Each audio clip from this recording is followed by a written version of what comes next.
we started talking to all of our members and we said, what do y'all need? Is it another resume writer? Is it time management tools? Is it more networking groups? What do you need? Kept coming back to interviews. You worked so hard. You connected with all these people. You went to all these groups. You got all your referrals. Finally landed an interview. You can't waste that chance. So we said, what can we do that's special and different around interviewing? Maybe you want to explore how other people answer interview questions really well. Maybe you want to practice and not just use flashcards, not just practice in front of a mirror, not just bother your spouse or your friend again. So what you'll find when you go in there, you can browse how dozens of people have answered dozens of interview questions. You can go in and give them feedback and tell them, hey, this part of your story is confusing, or I'm a stranger, I don't have context to you. This part didn't make sense. Welcome back to another episode of the Who You Know Show podcast, where what you know is important, but who you know can make all the difference in your business, career, relationships, and life. My name is Trevor Houston, and on this show, you'll learn the strategy, grit, and mindset it takes to overcome obstacles so you can level up in your career, recover your cash flow, and live the life of purpose that God intended for you. Don't forget to look at the mic drop moments time-stamped in the show notes below. And if you've enjoyed today's episode, make sure to pay it forward, subscribe, and leave an honest review so we can improve. Thanks for listening. My name is Trevor Houston, and please enjoy this episode of the Who You Know Show. We appreciate you coming and being with us today. Let's talk about making the most out of hardships, right? Because from your bio and from learning about you, you started Riveter because you got let go, or, talk us about that journey. How'd you start the company, and what's your mission behind all of this, man? Yeah, look, so my story goes like this. About 3.5 years ago, I lost my job, wound up being unemployed for 6 months. It was all the negative things that you might imagine it was, that many people here are going through. I suffered through it, a lot of it alone. I wanted to do more than just sit around and apply for jobs, and I wanted to explore, I wanted to take classes, but nothing made it easy to do that. Oh, damn. So I wound up getting a job 6 months later. Dream job. I led sales for a self-driving car company. It was the coolest thing I could imagine doing. Absolutely loved it. Throughout that, I started thinking about automation and robotics and what happens when people are unemployed for longer and longer periods of time because of what all my friends in Silicon Valley were doing. So I started thinking about Riveter. How can we help people live a better life while unemployed, save a lot of money while unemployed on things that matters, things like wellness, education resources. So we started putting all that together in early 2020. Bit by bit, COVID started creeping up and folks started getting laid off. We said we'd launch the website on April 1st. Also on April 1st, 2020, I got laid off from my self-driving car job. So that blessing in disguise, I think we're going to talk today about making the most of the tough opportunity. And that's what I tried to do. So Riveter has been full-time since April 1st. Let's dig into that. So let's talk about how we can make some lemonade out of some lemons, right? That's what it sounds like you did. And you were already starting this journey, right? And then it just so happened, like you said, it was a God thing. COVID increased that. So what have you done so far? What have been your challenges? What's been your biggest challenge starting this business, and how have you overcome it? Sure. So look, very briefly, you guys saw a bit of a demo on the commercial there. If you sign up for Riveter, it's just riveterworks.com, and totally free for anybody who's unemployed. So what we did was we put together all these incredible discounts, things like a free month of therapy, 3 months free of different fitness apps. There's dozens of classes there in data science and marketing and business skills, from 30% off through 60% off. We went out and negotiated on all these things. And then the next thing we built was the interview tool I showed you guys. And so that just launched. That's super cool. You can browse how different people answer interview questions and put all that together.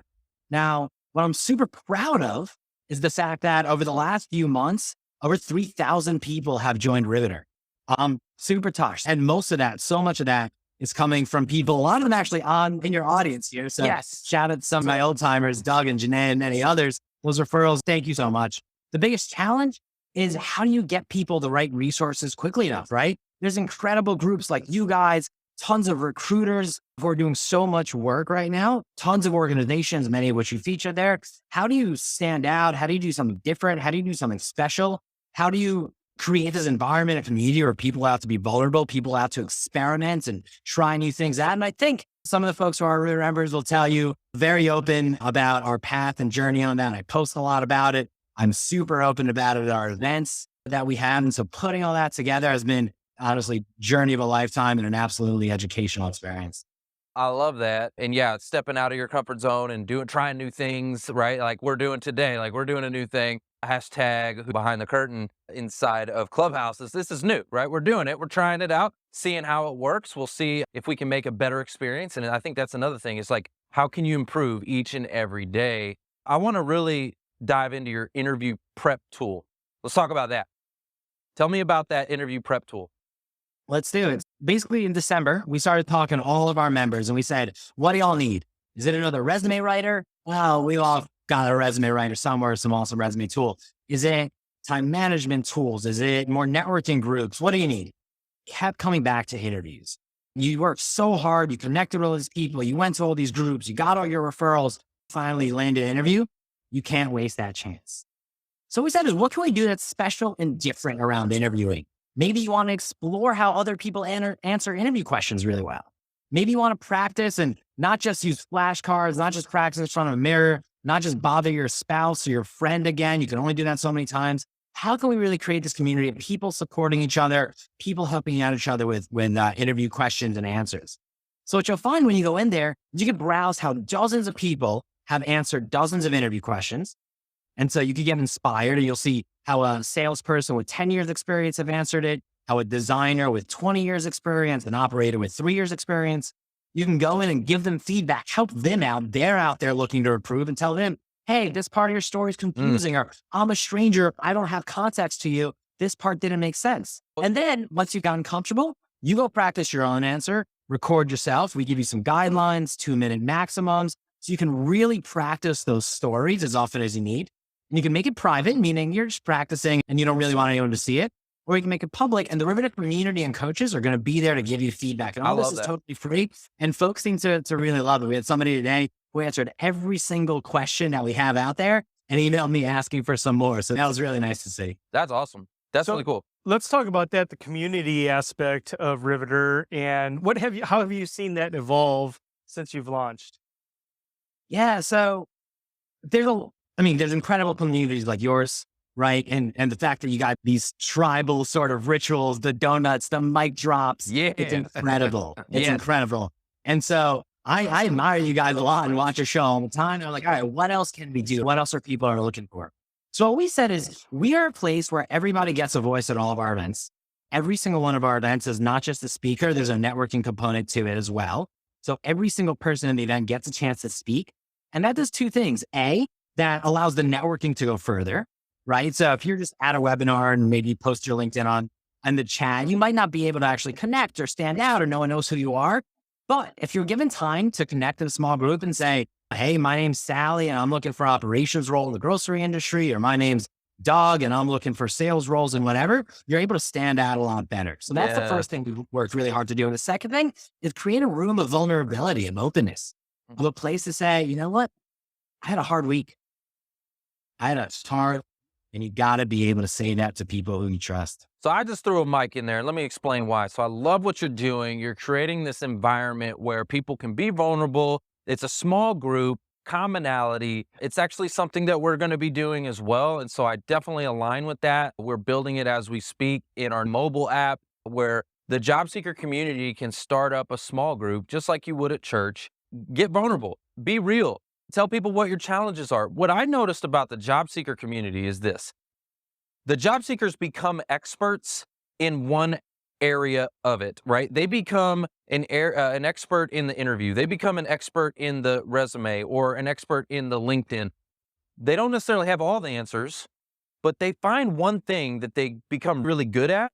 And so if you're a job seeker and you could create a small group around that and have your group was about optimizing the LinkedIn profile, and here's another group that's about making a better resume and keywords. And then here's another group that so all of a sudden now you're giving those job seekers a sense of purpose, right? They feel like they're giving back. They can lead a group, and because otherwise it can be pretty dark if you're all alone, right? So I want to give you that mic drop, man. I love what you're doing. I align with it. It's awesome. Trevor, let me ask you that. I talk all the time about how being a job seeker is a lot like being an entrepreneur. Yes. Nothing happens unless you make it happen. You are your own boss. Sales is everything. Being an entrepreneur and being a job seeker, same kind of job. And you don't get 100%. paid for a while. So all that's the same. Our members know I'm super open about what it's like to be an entrepreneur, to figure all this out as we go along. And I was on an investor call last week, and I told my members this. I was on an investor call. We're raising money. I'm always very open about my journey and figuring all this out. And I do my pitch, show all the fancy decks, show all the big numbers up and to the right. And the guy at the end of it goes, you know what, Adriel? I love how passionate you are about users, about your users at Riveter. I can see it, and it's incredible. And I said, first of all, Charles, they're not users, they're members. They're people who actively contribute and communicate in the community. And second of all, it's exactly what you said. People who are job seekers are some of the most generous, giving, intelligent, curious people out there. More than anything else, you find a community of designers, they're all just trying to move up in the world. You find a community of marketers or sellers, they're trying to learn sales skills and they'll help out, but it's really about how can I progress my job. Job seekers, I've learned so much at every single event. There's so much giving, there's so much connection, there's so much education, there's so much curiosity. Our events dive into project management and data science and how do you manage your time properly and Eisenhower squares. And we've got some like super geniuses on our event sharing these things where every day I find myself taking notes. And so that community, that generosity, that giving nature, that's something you're not going to find anywhere else. And that's just, there's a spirit in the job search. And I heard something recently and it just stuck with me. Each one, reach one. Reach one. We have a saying that's help one person every day, right? Help one person every day. But I really like each one, reach one. If we can reach down, pull somebody up, man, imagine the world that we could live in if each one reach one. So I love what you're doing. Where do our listeners connect with you online? What's the best way for them to plug in with you, to get these resources, to join your tribe and join your community? Sure. So I just dropped this in the chat, the website, riveterworks.com. That's the first place you start. Sign up. You can see it's totally free. Come and join 3,000 others. The second thing is follow me on LinkedIn, follow in the footsteps of the godfathers of Trevor, Mark, and Foster, learning from the best. And I think we post a lot of fun stuff that you'll really enjoy. So that's a great place to start. You'll get my newsletters, which I send out every single week and try to use that standard that didn't really work out back then in a new medium. So I think y'all enjoy it. Awesome. Is there anything else that you really would love to share with the audience while we got a few minutes of your time here today? Sure. One thing that I think I love to talk about that I don't hear talked about enough is cold outreach. Okay. Yeah. Right? I want to talk about a very specific skill. So I come from sales and I was selling these self-driving cars. And I want to tell you how I got one of the biggest meetings in my life. It was through cold outreach. So yes, networking is important. Introductions are important. Referrals are important. But sometimes you've got to go all sales 101 on it. Yup. And so I'm going to quickly tell you my story of how I got a huge meeting through cold outreach and then share a couple quick tips. Is that all right? Yeah, do it. Let's go. Perfect. So we were selling these self-driving delivery cars and Walmart was a customer. We were delivering groceries for them. It was really fun. And so I really wanted to get into the auto parts industry. So that was a really great industry for us. So I was I found an email on LinkedIn. Right. So I connected them, found it on LinkedIn. Another great tool to find emails, by the way, is rocketreach.co. Free to a certain extent. But if you run out of the free trial, email me. I'll find you anybody's email. All you need is your name and company. So I found their email and I started sending emails. Things like, hey, self-driving cars are awesome. Or hey, self-driving cars will save you a lot of money. Or hey, I'm coming into your state. Can we meet and talk about self-driving cars? All these sort of what can I do for them, make it about them emails. And none of those are really getting anywhere. So I said, you know what? And you guys probably do the same thing, right? Send emails to a recruiter, send emails to a hiring manager and say, hey, I saw this open position. I think you'd be good for it or whatever, right? Yeah. Making it all about them. You're doing that kind of one-on-one stuff. Right. But when somebody's not answering, right, and you know you've got something good for them, what do you do? Yeah. I sent an email to this vice president at a Fortune 200 company. And I said, $100 million, 1 hour, not a Nigerian prince. All right. That's a catchy title. I like that. Right? The goal of the subject is to get them to open the email, go to the first line, get them to read the second line, go to the second line, get them to read the third line. So bit by bit, I said, I bet you've never seen an offer this good, and that wasn't a spam email. Next line. I promise you, I am not from Nigeria, not royalty, nothing like that. Next line. However, I can also promise you, if you meet with me for an hour, I'll show you how you can save $100 million over the next 5 years. Next line. Self-driving cars are going to disrupt. Here's a little Excel spreadsheet about how your costs right now compared to what your costs could be. Next line, I'm coming in these 2 days. Let's set up a meeting. Man, that's a mic drop. I like how you did that. That's a good setup. And so you got to get out there, right? You got to stand down. So I got the meeting. I walk in. We do the meeting. It went really well. At the end of it, I walk out and they go, wait a minute. I forgot why I took this meeting. Were you the Nigerian prince guy? Nice. I go, you bet I was the Nigerian prince guy. So here's where I want to leave that with, right? Different is better than better. Your goal is to get noticed, right? Trevor, your whole thing is, I hope job seekers get noticed. You're not going to get noticed by being another guy or girl sending an email that says, hey, I saw this opening, really interested, curious to tell you more about it. Go try to stand out.